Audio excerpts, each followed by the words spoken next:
बघा, एका सशक्त लोकशाहीमध्ये आपण भारतरत्न डॉक्टर बाबासाहेब आंबेडकरांचं संविधानाच्या मध्ये जर त्या चौकटीत काम करायचं ठरवलं तर प्रत्येकाला इलेक्शन लढायचा अधिकार या देशात भारतरत्न डॉक्टर बाबासाहेब आंबेडकरांनीच त्यांच्या संविधानात दिलेला आहे.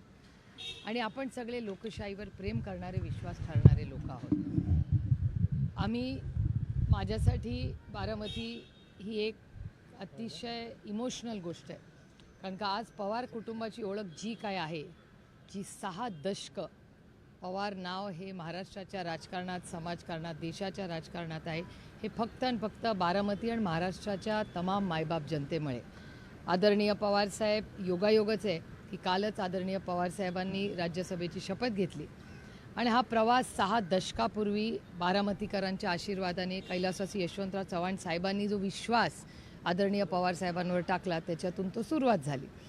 आणि अर्थातच माननीय अजितदादा हा माझा मोठा भाऊ होता आणि माझा भाऊ गेल्यानंतरचं हे इलेक्शन आहे. त्याच्यामुळे अर्थातच आमच्यासाठी ही एक इमोशनल गोष्ट आहे. आम्ही आमच्या घरातला कर्ता पुरुष आणि माझा मोठा भाऊ आम्ही गमावला आहे आणि त्या गोष्टीला 2 महिने देखील झालेले नाही. अजूनही त्या दुःखातून आम्ही बाहेरही पडले नाही आहेत. म्हणजे आशा काकी काय दुःखातून जात आहेत किंवा माझ्या बहिणी असतील, आमचं कुटुंब असेल, हे आम्हालाच माहिती. सगळे कामाला लागलेले आहेत, पण दादा नाही ह्याचं दुःख अर्थातच आयुष्यभर आम्हाला राहील. आणि ह्या परिस्थितीमध्ये अर्थातच आम्ही बारामतीला कॅन्डिडेट देणार नाही हे आम्ही आधीच स्पष्ट केलं होतं. आता बाकीच्यांनी काय करायचं, एका सशक्त लोकशाहीमध्ये प्रत्येकाचा तो वैयक्तिक आणि त्यांच्या राजकीय पक्षाचा तो विषय असतो.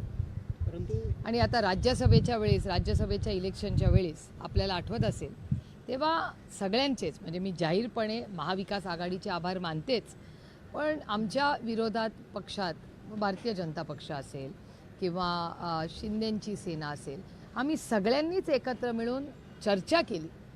अनेक दिवस इलेक्शनच्या आधी प्रत्येकानेच एकमेकावर विश्वास दाखवला आणि आदरणीय पवारसाहेब त्यावेळेस जेव्हा निवडून आले, ती म्हणजे अनअपोज्ड इलेक्शन झालं. कारण का सगळ्यांनीच समंजसपणा आणि उत्तम डायलॉग एकामेकाशी ठेवला.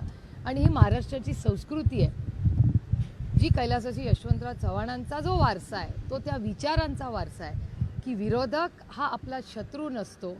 ही लढाई वैचारिक लढाई आहे, ही वैयक्तिक नाही. त्याच्यामुळे मतभेद हे असलेच पाहिजेत, पण मनभेद असता कामा नये. त्याच्यामुळे राज्यसभेचं जेव्हा इलेक्शन झालं तेव्हा सगळ्याच पक्षांनी समंजसपणा दाखवला. अनेक दिवस त्या इलेक्शनच्या आधी आम्ही सगळे सन्मानाने एकमेकाशी बोलत होतो आणि त्यातून ते बिनविरोध झालं. आणि त्याच्यामुळे बिनविरोधच्या प्रक्रिया अनेक वेळा झाल्या आहेत, काही झालेल्याही नाही आहेत. त्याच्यामुळे ह्या इलेक्शनमध्ये काँग्रेसची भूमिका ही लोकशाही पद्धतीने त्यांनी केलेली आहे. त्यामुळे त्याच्यात मला काही फारसं गैर वाटत नाही किंवा काँग्रेसला कोणी कधी कॉन्टॅक्ट केला ह्याची मला काय फारशी माहिती नाही. या सगळ्या